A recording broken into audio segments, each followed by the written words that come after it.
ഓണമല്ലേ വരാൻ പോണത്. അപ്പോൾ നമ്മളിൽ ഭൂരിഭാഗം പേരും ഓണക്കോടിയായിട്ട് സെറ്റ് മുണ്ടും സെറ്റ് സാരിയൊക്കെ എടുക്കും.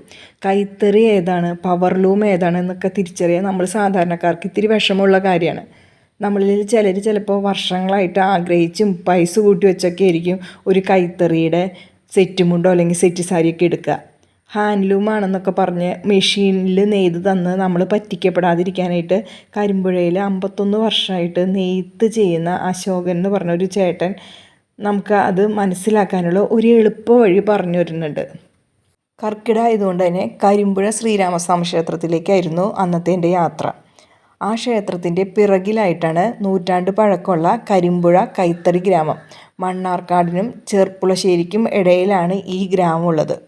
സാമൂതിരിക്കും രാജകുടുംബാംഗങ്ങൾക്കുമൊക്കെ ഉടയാടകൾ നെയ്യാനായിട്ട് കർണാടകയിലെ ഹംപിയിൽ നിന്ന് കുടിയേറി പാർത്തവരാണ് ഇവർ നെയ്യണത് കൂത്താമ്പള്ളിയിലേക്കും മറ്റ് സ്ഥലങ്ങളിലേക്കും കരിമ്പുഴയിലെ തന്നെ കടകളിലേക്കും കൊണ്ടുപോവുകയാണ് പതിവ്.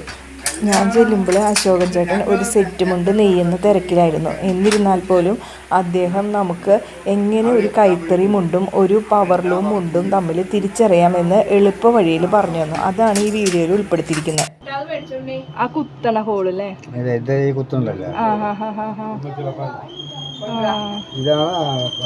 അത് നോക്കിയ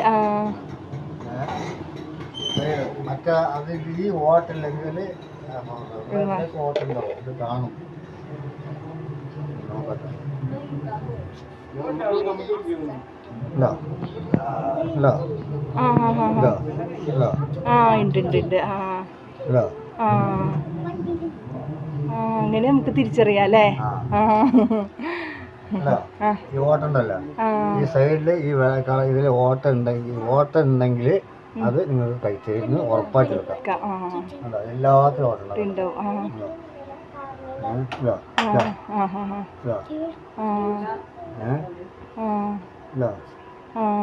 ഇത് വില കൂടും. അതെ, അത് ഇത്രയും പാടുള്ളതല്ലേ. ഇത് വില കൂടും. ഇത് ഈ സെറ്റിന് 2000 രൂപ വരും. അതെ, സംതിങ് 1800 1900 അടുത്ത് 2000 അടുത്ത് വരും. ഇതേ സാധനങ്ങൾ പൗഡർ വാങ്ങിച്ചാൽ 700-600 രൂപ ഉണ്ടാവും മതി. ചേട്ടൻ്റെ പേരെങ്ങനെയെന്ന് പറയൂ. എൻ്റെ പേര് അശോകൻ. ഞാൻ എല്ലാ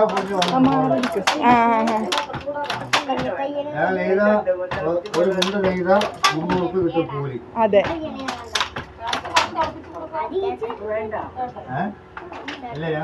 ഒരു മുണ്ട് നെയ്യാൻ 300 രൂപ കിട്ടും. ഒരു മുണ്ട് നെയ്യാൻ എത്ര ദിവസം എടുക്കും? പാവിലെ 36 മണിക്കൂർ, പാവിലെ 13 വേസ്റ്റ് കിട്ടും. 13 വേസ്റ്റ് ഞാൻ 10 ദിവസം. അതെ, 10 ദിവസം. ഞാനിപ്പോ 51 കൊല്ലായിപ്പോ. അതെ അല്ലേ. 65 വയസ്സായി.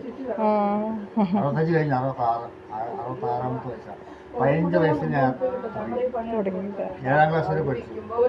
7ാം ക്ലാസ്സിൽ പാസ്സായി. പിന്നെ പോയില്ല. പിന്നെ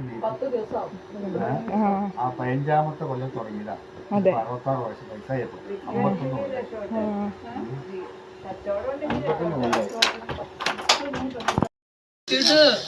വെള്ളത്തിലിട്ട് നനയണം.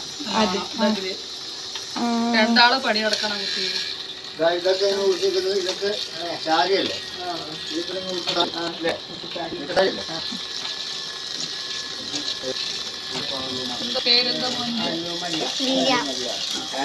ഞങ്ങളുടെ അവിടെ ഒരു കുട്ടിയുണ്ടായിരിക്കും ഇഷ്ടം കളിക്കാൻ പോയി. അതെല്ലേ, മകളുടെ കുട്ടിയെ കളിക്കാൻ പോയി. ട്യൂഷൻ പോയിട്ട് വന്നിട്ട്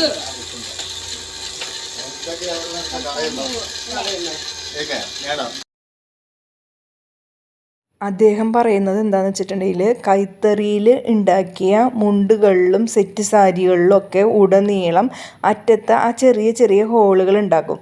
നമ്മൾ നേരത്തെ കണ്ടില്ലേ, ആ പിന്ന് കൈത്തറിയുടെ കൊളുത്തിയതിൻ്റെ പാട് അതിൽ ഉടനീളം ഉണ്ട്. അങ്ങനെ നമുക്ക് അത് തിരിച്ചറിയാമെന്നാണ് അദ്ദേഹം പറഞ്ഞത്. അപ്പോൾ നമ്മൾ സാധാരണക്കാർക്ക് പോലും എളുപ്പമായ രീതിയിൽ കൈത്തറി ഏതാണ്, പവർലൂം ഏതാണ് എന്നുള്ളത് കണ്ടുപിടിക്കാനായിട്ട് ഈസി ആയിട്ടുള്ള മെത്തേഡാണ്. അത് നിങ്ങൾക്കും കൂടി അറിവിലേക്കായി ഞാൻ ഷെയർ ചെയ്തു എന്ന് മാത്രം. ചില വീടുകളിൽ നെയ്യുക മാത്രമേ ചെയ്യണുള്ളൂ. ബാക്കി അവരവിടുന്ന് കൂത്താമ്പള്ളിയിലേക്കും പല സ്ഥലങ്ങളിലേക്കും ആളുകൾ വന്ന് കൊണ്ടുപോകാണ് പതിവ്. ചില വീടുകളിൽ വിൽപ്പനയ്ക്ക് ഉണ്ടായിരുന്നു. ഇവിടെ സെറ്റ് മുണ്ടുകളും പട്ടുപാവാടകളും ഡബിൾ മുണ്ട്, ഒറ്റമുണ്ട്, കാവിമുണ്ട് ഒക്കെ ഉണ്ടായിരുന്നു.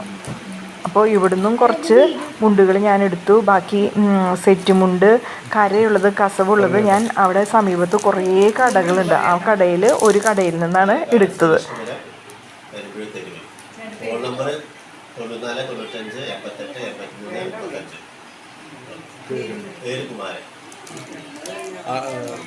നമ്മൾ വേണമെങ്കിൽ സാധനം കൊറിയറായിട്ട് അയച്ചു തരുന്നു പറഞ്ഞു.